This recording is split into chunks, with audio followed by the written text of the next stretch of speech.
espetáculo, mas pelo esvaziamento interno, quando deixam de se sustentar em princípios verdadeiros. Por partir de alguém que ocupa um dos cargos mais altos da República, a mensagem ganhou ainda mais peso, não como discurso político, mas como reflexão espiritual, que dialoga diretamente com a realidade nacional. No contexto que vivemos, a leitura é inevitável para muitos. Nem toda autoridade se sustenta quando se distancia da justiça, da verdade e da retidão. Ele renuncia a qualquer governo que implique atos de impiedade, que implique coisas corruptíveis ou vazias. Eu digo isso, meu irmão e minha irmã, porque às vezes a gente espera que esse governo de Deus venha de uma forma como se lançasse um fogo, um raio, e queimasse o que precisa ser queimado. Mas não é essa a essência. Não é essa a essência. Ele intercede por mim e por você, em amor, por amor, e fará o que tem que ser feito, com a essência do amor, com a mente de Deus. Até porque a maior intercessão que Ele poderia fazer por nós, Ele já fez, que foi nos mandar seu Filho, em amor, para que todo aquele que nele crê não pereça, mas tenha a vida eterna. Em segundo lugar, além de interceder por ti, a Trindade o assiste e o protege. Ela cuida de você. Ela cuida de você de duas formas. Mas antes de falar dessas formas, a Trindade cuida porque lá, através do Espírito Santo, verso de número 26, o Espírito nos assiste em nossa fraqueza. Ele não é o nosso assistente. Essa assistência não é uma expressão para designar algo que está ali para nos assessorar. Não, é o Espírito Santo de Deus. Essa assistência é assistência de cuidado, de preservação, de dar um help, de ser um help. Essa assistência envolve suportar você. Quando você está caindo, quando você está sem forças, Ele te sustenta. Essa assistência envolve agarrar você e tirá-lo do lamaçal do pecado, e tirá-lo, por vezes, das perseguições, preservações e cuidados que muitas vezes nós sequer imaginamos. Quantas coisas, acidentes, prevenções que Deus fez sobre nós que nós não temos nem ideia. Tente imaginar quem já teve filho, aquela criança pequena que começou a andar e gatinhar. Pôr um dedo na tomada, mexer num fogo, cair de um ambiente, subir num lugar perigoso. E os pais estão ali, só olhando e cuidando. Nós somos essas crianças, sendo cuidados por Deus. Não temos às vezes consciência do perigo, mas Deus está ali, cuidando de cada um de nós. Mas não apenas o Espírito nos protege e nos assiste, também Cristo e Deus.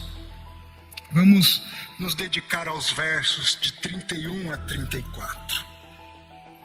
Há duas chaves aqui de cuidado. Cuidado diante da acusação, cuidado diante de uma condenação. E essas duas chaves, versos de número 33, quem intentará acusação contra os eleitos de Deus? Verso 34, quem os condenará? Às vezes você é acusado, às vezes tentam condená-lo. E essa acusação e essa tentativa de condenação, eu vou dividir em duas perspectivas, como eu disse: a perspectiva humana e a perspectiva espiritual. Perspectiva humana, no primeiro momento a gente sempre lembra de alguém nos acusando de algo, né? Mas vamos dar um passo atrás. Há uma acusação pior do que essa. É quando nós nos acusamos a nós mesmos. É quando nós impomos sobre nós mesmos uma culpa. Uma culpa, algumas vezes, que nós sequer temos. É você se cobrar além do que deve se cobrar. É você se acusar além do que deve se acusar. Essa também é uma falsa acusação. Esse seu sentimento de culpa, que talvez você carregue por anos, se auto-acusando. E esse sentimento de culpa, eu quero, em nome de Jesus, que ele seja enterrado hoje aqui. Que você pare de se auto-sabotar. Porque o diabo usa isso com a gente.